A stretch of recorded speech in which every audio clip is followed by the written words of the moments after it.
Thrall the hero vanquishes the Demon King after years of bitter struggle. Now the world will know peace instead of pain, or so he thought.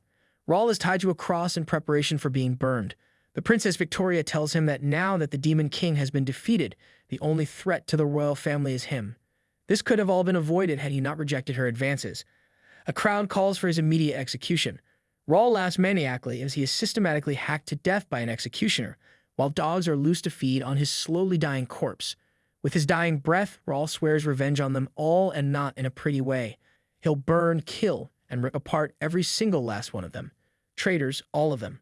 Raul returns to White World, the place where he originally started when he was first reborn into this world. The goddess of love is there to welcome him back with compassion. Raul has had enough of love. He smacks her like it's the 1950s and asks her how it felt watching him die in vain. The goddess offers to give Raul strength, and he tells her that if her regret and love for him are real, then she should resurrect him so that he may lay waste to the world that betrayed him. This is a revenge story for the ages. A year later, in the kingdom of Kurz, Victoria, fully dressed in her ceremonial garb, prepares to meet her husband-to-be, Emo. Her ladies-in-waiting do their best to praise and adore her, while a few boast that the dress they have prepared for her is the finest in the land, tailor-made for the occasion. It suffices to say that Victoria is displeased, and she viciously smacks one of her maids with a whip. She is unsatisfied with the dress and demands that a more suitable one be picked out for her at once. The maids frantically try to explain that Emo himself was the one who picked out the dress today for the sake of her wedding, but she doesn't care. She just wants them to find a different dress, and while they're at it, she orders them to clean up the bloody body of the maid she just whipped. Sandra, the captain of the royal guards, uses this as a bad omen for the princess's departure. A month ago, soldiers protecting the kingdom gates were discovered to be all dead. It was a clear day, yet they all died under mysterious circumstances. There was nothing but a pool of their blood and a large pool of water. His Royal Order of Chivalry has been working tirelessly to find the culprit, but they haven't found any leads. Sandra bows down and respectfully calls out to Victoria, and her breath is taken away by her beauty. She reminds herself to be careful in her conduct while talking to her. Sandra respectfully asks her to reconsider holding a parade, while they have yet to resolve the incident from a month ago. Victoria sees that she has a point, but reminds her that if any harm befalls her, she will make sure to eradicate her entire order in revenge. Sandra tries to change her mind, pointing out that several of their strongest gatekeepers have been killed. Furthermore, leaders, barons, and influential people around the country have been dying one by one to some strange disease. Victoria couldn't care less if some random old men died. She fails to see how any of this affects her. Sandra tells her how this affects her. All of them kept repeating the same words on their deathbeds. Bless Her Highness, the Princess. Victoria doesn't see how creepy that is, and she is instead flattered by their loyalty. The recent murders and mysterious plague happening at the same time greatly troubled Sandra, and she asks that Victoria at least postpone the parade until the culprits for the murders are captured. Victoria doesn't see the need to, given that both the Demon King and the despised hero are dead. Besides, regardless of whatever dangers are present during the parade, she has plenty of shields referring to the guards and the general populace. Sandra is repulsed by how cruel she is, but at the same time she is beautiful, so she gets a free pass. As if spurred on by some form of charming mind control, Sandra swears to be her shield. The parade is held without delay. Victoria and Emo wave to the adoring crowd. This is what Victoria has been waiting for. The cheers and cries of her fans, this overwhelming support. They are practically enthralled by her. Emo can't help but be impressed by the display of support. Victoria reminds him that they're here for her, not him, though she has no complaints about Emo's social status as the son of a prince. She has plenty to complain about concerning his mindless droning and chatterbox of a mouth. She prepares herself to listen to him talk nonsense from now on. However, this is all a trivial thing in the face of her ambition to bear a child and install him on the throne, where she can eventually seize power over the entire country. Emo is simply a favorable pawn in all this. He has the pedigree, stupidity, and looks perfect for manipulating a young ruler. She'd be bothered if her son turned out to be ugly. She'd have to kill it. All Emo has to offer is his good looks, and if good looks are all Victoria cared about, she preferred the hero to him. Too bad she got him executed. Raul first came to the kingdom of Kurz a few years ago, wishing nothing more than to defeat the Demon King and bring peace to the world. He was a simple, kind-hearted, and foolish man. Despite this, he held a powerful gaze. Even someone as notoriously arrogant as Victoria couldn't help but be fixated on them. But for a different reason, she desperately wanted to ruin those honest eyes of his. Raul was her favorite plaything, and she found that it was a waste that he died so quickly, so suddenly, and so unceremoniously. She wonders why a wonderful man like him turned her down. Maybe it's because he knew she was a psycho. Victoria and Emo approached the altar for their ceremony, while the Royal Order of Chivalry, led by Sandra, guarded them on all sides. A few townspeople ask Victoria to look their way, and she decides that she can spare her precious shields a glance. Victoria merely looks at them, and they are sent into euphoria. Thunderous applause follows, and Victoria basks in it. This world is well and truly hers. She will seize everything. Everything will be hers. The priests begin the marriage ceremony and start saying the words that Victoria has been waiting for her whole life, words that shall bless her and her marriage. As the ceremony continues, she eagerly waits for her glory days to begin, not if Raul has anything to say about it. When the priests say, "Bless her highness, the princess," she suddenly remembers Sandra's warnings from earlier. One by one, the priests begin exploding into a gruesome pool of blood. This is no mere coincidence. A man removes his hood. Victoria remembers it all too well. Jet black hair and red eyes that look like they could burn right through you. It is the hero, Raul. Victoria swears that she saw him die, and Raul says that he has been resurrected from the depths of hell itself to get revenge on them all. He is no longer a hero. In a flashback, the goddess of love begs Raul to punish and scold her more for refusing to help him. Raul stares at her with a look of disdain and disgust. She is truly off her rocker. Raul used to have dreams of becoming a savior and bringing peace to the world, but none of that matters anymore. The goddess has become strangely dependent and has begun blindly supporting Raul, no matter his selfish desires. Raul asserts that the gods decreed that he would end up being killed and punished like this, but the goddess swears that they did not intend for his execution to happen. She personally finds it despicable that humans would kill their one and only savior. Raul grabs her face and reminds her that this is the true nature of the human that she wanted to save. The goddess admits that she made an error in judgment and swears that she will no longer bring them salvation. He asks her if she still loves the barbaric humans, and she replies that the only person she loves is him and him alone. The goddess is enamored by Raul's strong-willed eyes, his fearless gaze, and an unimaginable power that would let him control the world if he saw fit. Raul uses that the goddess would make a fine pawn. He demands that she resurrect him and help him wipe out all those who betrayed him, but she hesitates. A spirit that has died once can no longer be returned to the earth, especially one with an existence like Raul's. Furthermore, any goddess who attempts this heinous taboo will have their powers and positions revoked. Raul doesn't give a rat's ass about these rules, and he gaslights her into doing them anyway. Left with no choice and blinded by her love and affection for Raul, the goddess relents. Raul will use any tool at his disposal to attain his revenge. He certainly didn't expect the goddess to be so reluctant to lend her aid. He tells the goddess that he wants the other power that she has sealed away, but this is one thing the goddess refuses to do. If she does this, then the power of darkness will eat away at Raul, and his very soul will be consumed. Raul can't believe his ears. After all that he's gone through, the goddess is still trying to dissuade him. She tries to convince him to abandon his mission of revenge and to live here peacefully with her. But Raul flips everything on its head. He tells the goddess that if he remained here, he'd only be watching them suffer. He reasons that he is the savior and is meant to save the world, even if it means cleansing it completely of filth. Raul will purge this world in the name of saving it. The goddess nearly soils herself after witnessing Raul like this, and she pledges her undying support. Raul smirks. This goddess is truly insane. Raul tells the goddess to grant his wish, and she does so with glee.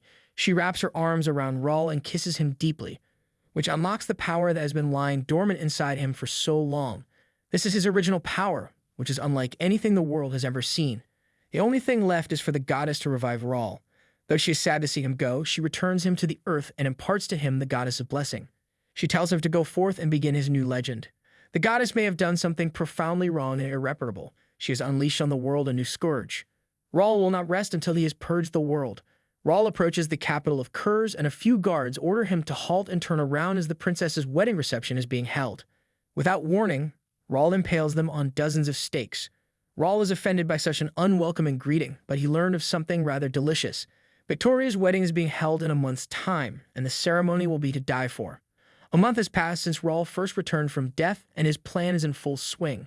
When Victoria realizes that she has been splattered with blood, she has a panic attack.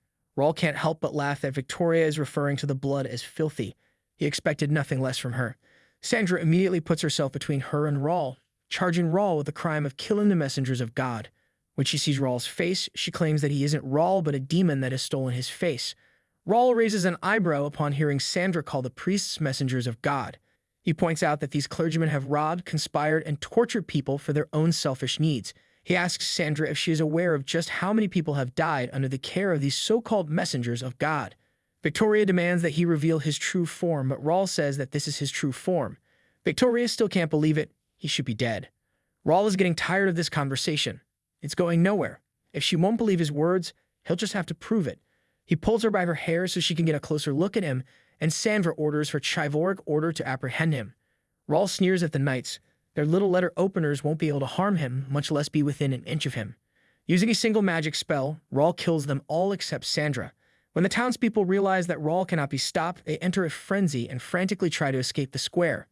Raul finds it hilarious that they all begin fighting among themselves even when there is no hour to go. He calls everyone's attention to stop moving and look his way. Strangely, all of them are compelled to obey him. The crowd stands still. Raul slams his foot on the ground and invites everyone to attend an exclusive rare spectacle starring Princess Victoria herself. Raul knows that they just love watching things like this, since they were all kind enough to attend his execution. The townspeople frightfully ask if he plans to kill them next, reasoning that they have nothing to do with Victoria. Raul starts laughing.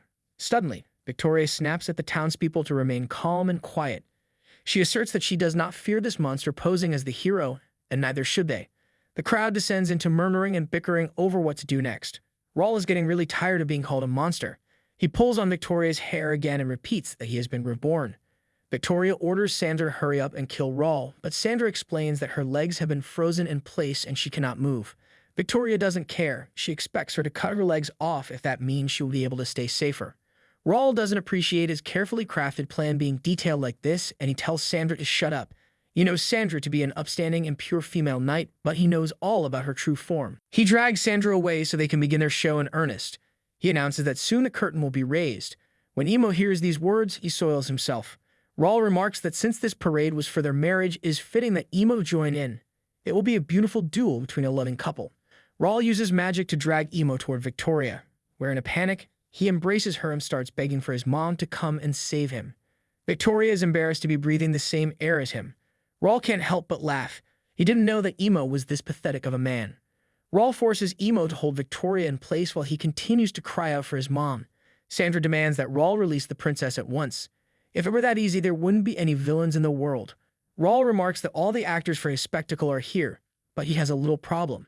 He asks why Victoria isn't wearing a white dress, even though this was their marriage announcement. The color of blood wouldn't look good on her dress.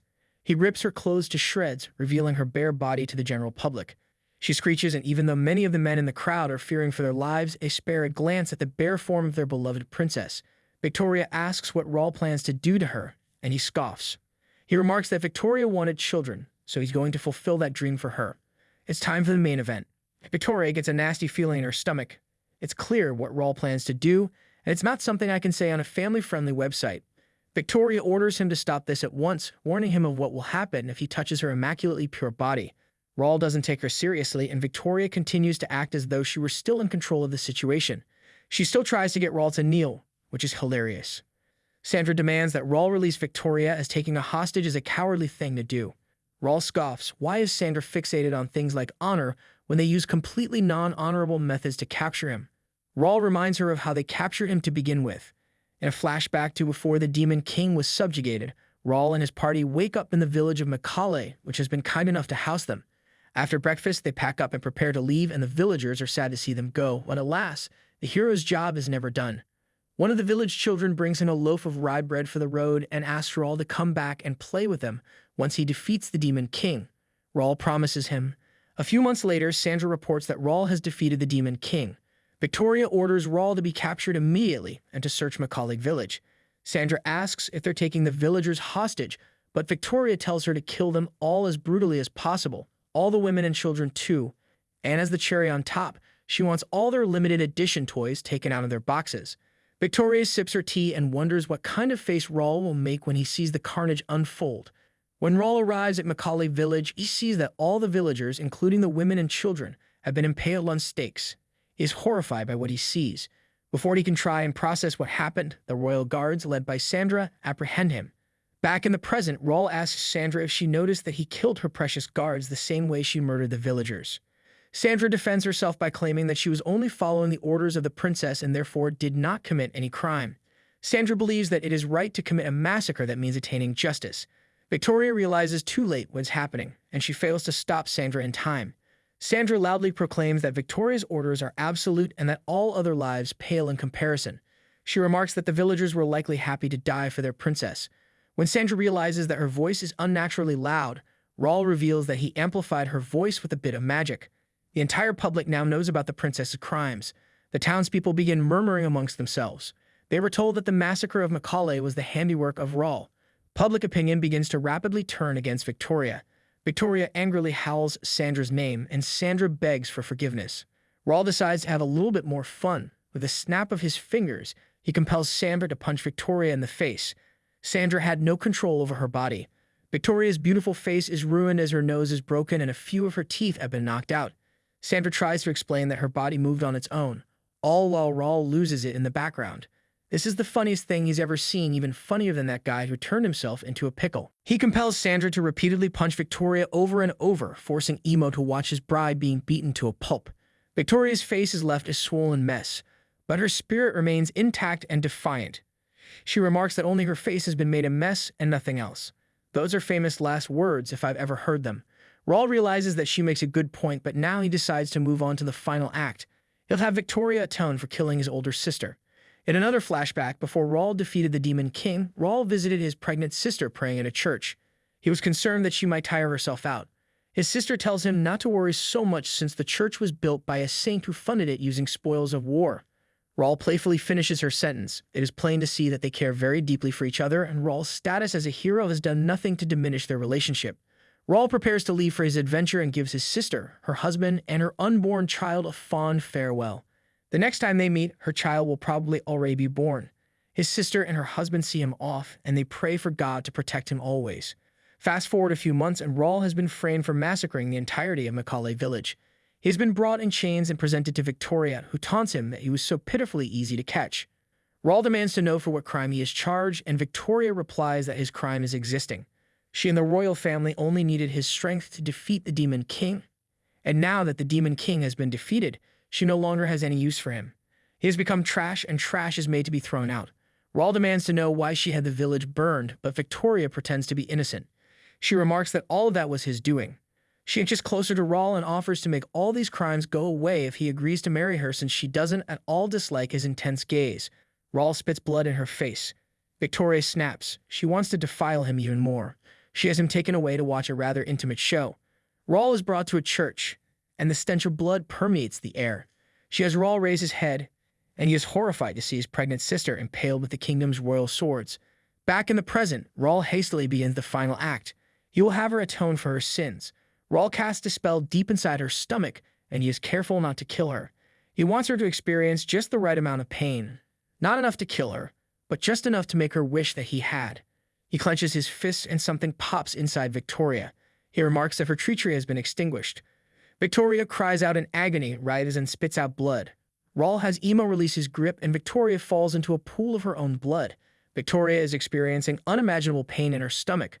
Raul tells her not to scream so loud unless she wants to die from excessive bleeding. He uses magic to stop the bleeding, not out of the goodness of his heart, but because it'd be boring if she died too quickly. He asks her if the pain has subsided, but Victoria uses the opportunity to go on a violent tirade, claiming that he considers him nothing more than a pawn she was using to further her own ambitions. She demands to know why things ended up this way. Raul, who's twisted in the head himself, calls Victoria twisted in the head. All he is doing is making her pay for her misdeeds. He's just copying what they did. Raul turns around to the frozen guards and tells them to rejoice, as they will also have their turn to die a miserable death. Raul is satisfied by the performance, and he snaps his fingers again, releasing everyone from his freezing spell. Immediately, Victoria orders her guards to kill Raul. Raul is genuinely impressed that she still has the energy to shout like that. The guards are unsure of what to do, but they ultimately decide to fight for Victoria. They run their swords through Raul, seemingly killing him. Victoria begins laughing maniacally, remarking that Raul has gotten his just desserts for opposing her. She screams at him to repent, but Raul has done enough repenting. He sighs. How many times does he have to teach Victoria this lesson? He, the hero, will not die to some letter openers. Victoria's face contorts into panic again, and Raul nonchalantly removes the swords from his body. He tells Victoria that he'll be back once her face has returned to its normal state. He menacingly lifts her face with the bloodied sword and drops it. He starts walking away from the town square, but he remembers something. He congratulates Victoria on her wedding, and with a bow, he says, "Bless her highness, the princess." Raul returns to the church where his sister was killed and lays down a bouquet of flowers in her memory. As he walks away, he glances at an overweight man and is disgusted by what he sees. He steps outside, stretches out his hands, and burns the church to the ground. This is his resolve. He will not turn here a second time. As the fire rages on, Raul sees a vision of his sister. He laughs. He didn't know that he of all people could see ghosts. He excitedly tells his sister of his recent exploits and the precarious state that the capital is in, because Victoria's crimes have come to light. Many are on the brink of open rebellion. On the other hand, those who still believe in the princess are being hunted down like animals. Several of the country's best healers are doing their best to tend to Victoria, but Raul cheerily remarks that her belly is beyond repair. Furthermore, he has also placed a barrier around the royal capital, preventing anyone from escaping. He has also killed the priest who sold out his sister. He had done so prior to the parade. He had disguised himself as a priest and ambushed Victoria. It was a sight to see, and he relishes reliving every second of it. The priest's name was Gustav. He lived in a massive mansion that he bought using money he had embezzled from the church. Raul ambushed him in his own home and exposed his shame to the world. Gustav tried to bargain for his life, offering Raul money and women as much as his influence would allow. When he said these words, Raul killed him in an ironic twist of fate using Gustav's favorite torture method, waterboarding. Raul reassures his sister that he isn't doing this for her per se. There isn't really any cause at this point. He has come to despise having a sense of justice. He will simply and dutifully carry out his revenge no matter what happens. He'll never forgive them. He will massacre every single last one of these traitorous souls. No quarter, no mercy. When the final wooden beams fall to the ground, Raul takes this as his signal to go. It's time for Act 2 of this divine comedy. In Albrecht Castle, deep within the castle dungeons, Victoria has Sandra brutally beaten and punished for her shortcomings during a recent incident. Victoria demands to know why Sandra didn't cut off her legs to protect her, and all Sandra can do is apologize. Victoria smacks her across the face. Sandra's apologies amount to nothing. It isn't even worth a strand of her hair. She viciously strikes her with a whip again, and Sandra weakly begs for Victoria to tell her to shut up, cracking her whip on the ground. All Sandra should do is keep quiet and take the punishment on the chin. Ever since the incident with Raul, Victoria has been unable to leave the castle, kill people, or do anything that brings her joy. It's almost as if she's been cursed. The least Sandra can do is squeal like a pig. Victoria catches her breath after a few intense minutes. Sandra is still alive, but just barely. She orders her men to continue torturing Sandra like this, but one of them explains that Raul has placed something similar to a magic barrier over Sandra. Though whips and other torture tools can reach her, no sword or blade will ever seriously harm her. Victoria tightens her grip around her whip. She orders that Raul be captured immediately. She quickly corrects herself. She doesn't want him captured. She wants him killed, drawn, and quartered, and his head brought to her on a pike. A knight is dispatched to meet with the only person who'd hoped to cross swords with Raul. He makes haste through the densely wooded forest, but his horse suddenly breaks into a panic. The knight spots goblins emerging from the bushes, so he dismounts to take care of them. However, the Goblin King suddenly rises from the ground, and before the knight can react, the Goblin King swings its mighty club. Just before the club hits, a man suddenly appears out of nowhere and parries it with his bare arm. He asks the knight if he is all right, and the knight refers to him as Excellency. He warns the knight to stay close to him unless he wants to end up like slice of salami in an Italian deli. With a single swing of his sword, the mysterious man decapitates all the 3D-rendered goblins and the Goblin King himself. The knight is amazed by what he just witnessed. He took out all the goblins in an instant, and his reputation as the kingdom's strongest swordsman isn't just for show. The man Brown reassures the knight that he will no longer be begotten prey. Beneath his kind, inviting smile is a smirk reminiscent of Victoria. Brown tells his family that he will depart for the royal capital the following day. One of his children, Adam, excitedly asks him if this is so he can hunt down the rumored resurrected hero. Brown smiles and tells them that yes, he will be going out to hunt down the hero. Adam cheers him on and tells him to kill him by the most merciless means known. To man, Adam had hoped to join his father on this quest, but he is far too young to set out. Brown tells Connie that he'll come back with a souvenir. Connie looks forward to it. Brown's wife, Maria, teases that he spoils Connie too much. Their breakfast is interrupted by one of their servants, who is asking what kind of meal they should prepare for the messenger. A more senior servant grabs him by the shoulder and apologizes on his behalf. Brown tells them that the messenger has already left, so the meal is no longer necessary. He sternly tells them to withdraw. A maid walks in with Brown's main dish. Brown's eyes light up. He's been eagerly waiting for it all morning. The aroma is irresistible. The clutch is removed, revealing what appears to be a seared steak. Adam and Connie would like to have a piece too, but Brown tells them that they must hunt their own game. He hunted this himself just that morning. Brown slices a cut of meat and takes a large bite. His body jolts with exhilaration. It's the taste of meat, the taste of victory, and the taste of the messenger. The next day, Brown mounts a horse, and with a few hand-picked men, he sets off for the capital. His family sees him off, and Adam and Connie also begin practicing how to hunt. They head to their backyard, where they viciously hunt down a defenseless kobold. Adam is annoyed by how noisy it is, and Connie remarks that it's because Adam is crushing its throat. Regardless, their father will return with a new monster, so they no longer have a need for this one. The tiny kobold lashes out at Adam, and Connie urges him to kill it already. Adam fights it right back, and they chase it down. Adam fires a few magic bolts that strike the kobold dead in its tracks, and Connie asks if it is okay for him to kill it now. Adam lets him, but before Connie can deliver the finishing blow, someone appears behind them. They turn around and Raul asks if he can join them. A month before Victoria's wedding reception, Raul is stopped outside the gates by the city guards. One of them recognizes his face. Raul happily sings a song about which of the guards he should pick off first.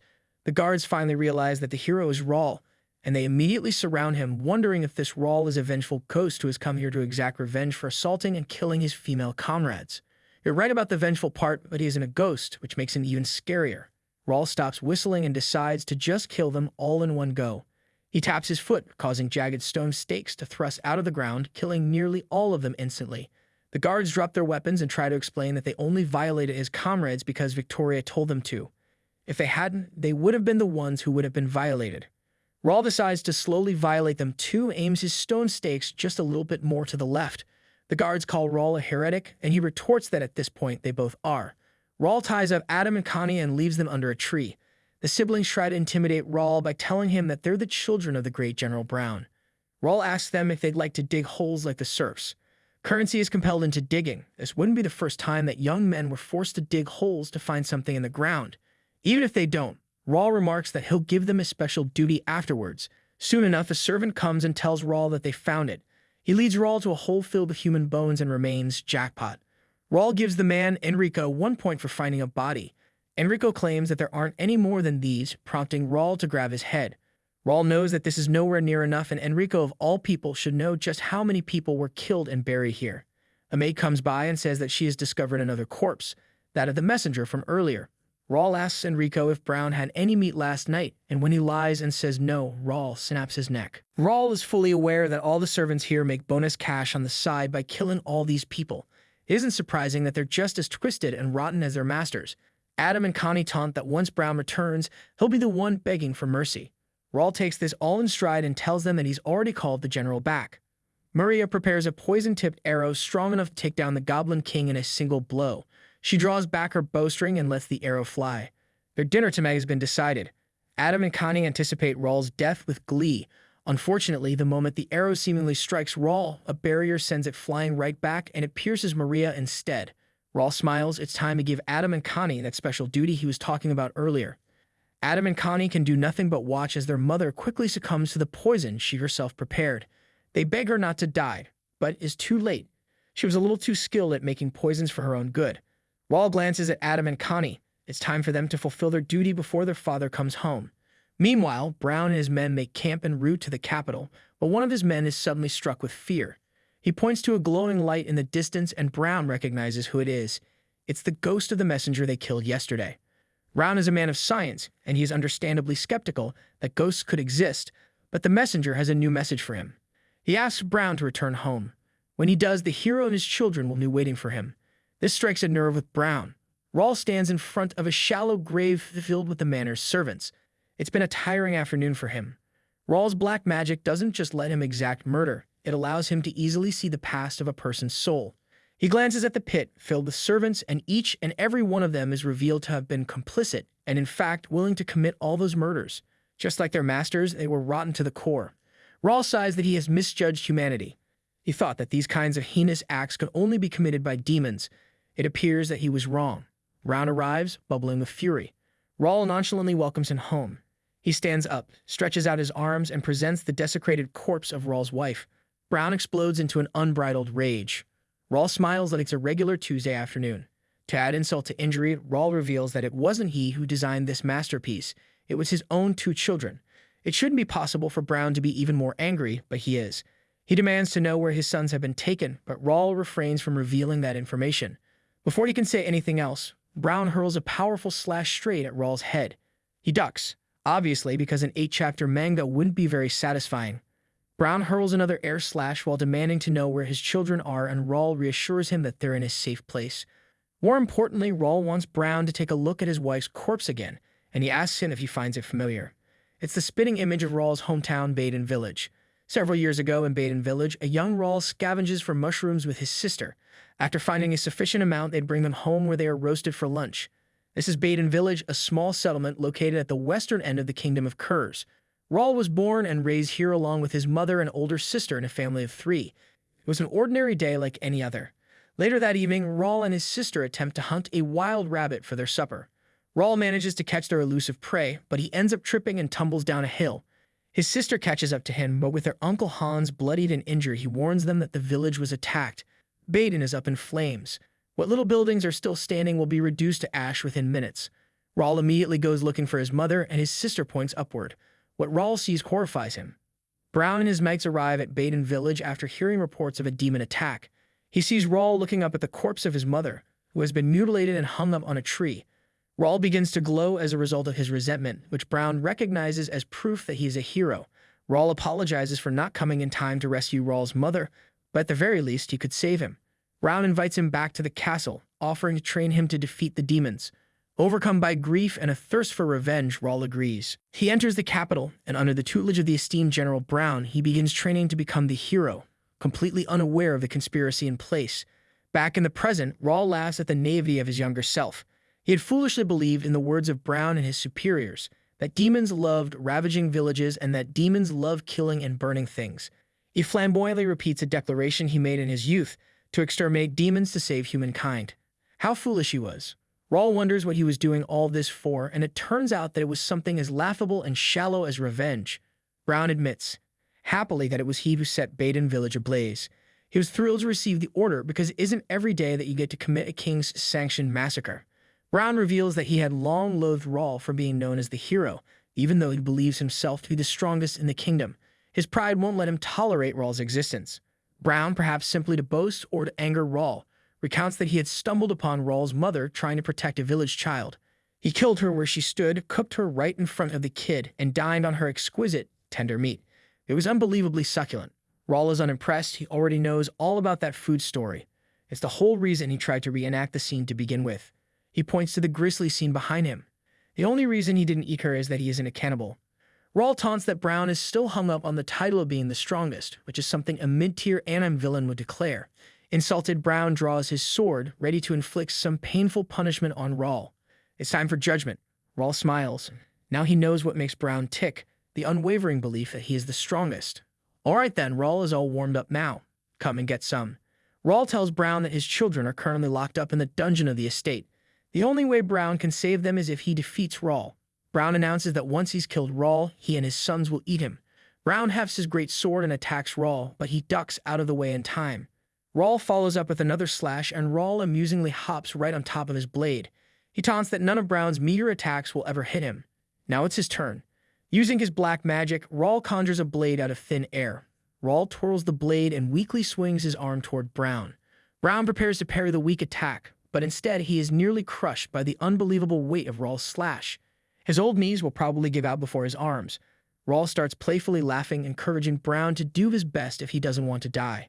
With a chilling howl, Brown engulfs his blade and his varied body with potent flames, hoping to burn Raul to ash. He starts laughing uncontrollably, expecting to see Raul's dry carcass any moment now, but unbelievably, Raul is just fine. It's like a sauna in here, still on fire. Raul rushes into Brown, impressed that he has been able to put up a fight. It's a welcome change of pace given that everyone so far has folded like wet cardboard. Brown parries one of Raul's blows and leaps back to keep his distance. Their brief exchange lasts no more than a few seconds, but Brown is already exhausted. Raul notices his heavy panting and remarks that it's time to end this. This reignites Brown's fighting spirit. If there's one thing he hates, it's being looked down on. He is the strongest fighter the kingdom has ever known, and he's going to prove it. He's going to prove it. Raul knocks Brown's sword out of his hand and knocks him into the tree where his wife is hanging. The impact alone ruptures a few of his organs, but Brown still insists on fighting. He crawls toward Raul again, adamant that he cannot lose. Raul tries to tell Brown that there's no point in trying to fight since he's already lost, but Brown still believes he can win. Raul sighs. So this is what the villains feel like when the hero refuses to give up. Raul squats and encourages Brown to do his best to approach his sword. The moment Brown is within arm's reach of his blade, Raul kicks him in the stomach. Psych. Try again. Brown tries crawling towards his sword again, only for Raul to kick him down each and every time. It becomes a pitiful sight, but Brown wasn't born to quit. An entire afternoon passes with Brown trying to reach his sword, and Raul notices that the sun is already setting. A confused and frustrated Brown tearfully asks why he can't defeat Raul, even though he is the strongest. Raul has finally had enough. He smirks and tells Brown to give up. With a simple magic spell, Raul destroys Brown's prized sword. Brown has lost to a mere child. At that, Brown's eyes merely pop out of their sockets. Since he no longer has a sword, Brown no longer has need of hands. Raul kneels down and casts a small spell over Brown's hands, causing them to pop off. The strongest man in the world reduced to lameness. Raul tells Brown that a special dinner awaits them this evening and reassures him that he'll love it too. Now onto the feast. Brown awakens in his manor's dining room with his two sons in a state of delirium to his right. Raul is appropriately dressed in chef's hat and tunic. When Brown sees that his sons are in a trance-like state, he demands to know what he did to them. Raul seems confused by the question. After all, he was just copying them. Raul found the special drug while trying to find a place to temporarily imprison Adam and Connie. While passing through the dungeons, he notices that the cell inmate is groaning mindlessly. He tries to ask Adam and Connie why the servants are acting this way, but they are too overcome by grief and despair at their mother's death. Useless. Raul decides to toss them into the same cell, but he feels a small bottle bump into his boot. How interesting. Brown's wife had cultivated the drug herself, as her family is a renowned clan of herbalists and, as it seems, drug makers. Raul tells Brown that he plans to pay his wife's family a visit once he's wrapped up his business here, so he asks Brown if he has any messages. Brown yells at him to screw himself. Raul will relay that exact same message to them. They've talked enough. Raul's iron griddle is nice and hot. It's time for him to start their carnival feast. He has prepared Brown and his two sons delicious meat from 2 lambs and a bowl. Raul brandishes a knife in front of Brown and kills the younger Connie to harvest his meat. The first cut is his shoulder roast. He dangles it in front of Brown before laying it on the iron plate and seasoning it with salt and pepper. After cooking it medium rare, he lays it on a plate right in front of Brown.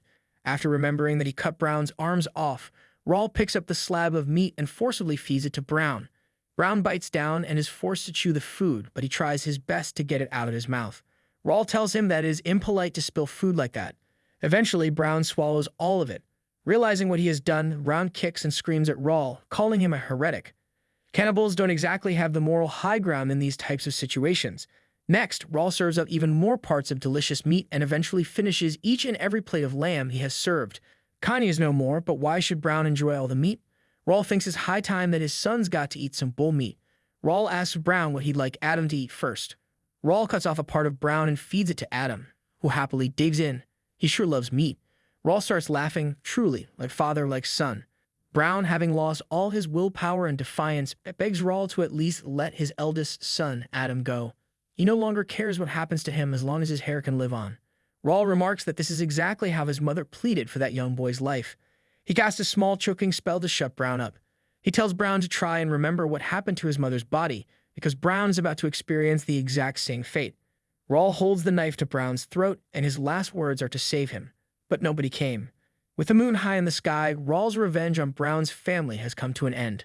All of a sudden, it has all become terribly dull. There's no fun in tormenting a dead body, but at least Raul has finally taken revenge on him. Now it's time to move on and play with his next unsuspecting prey.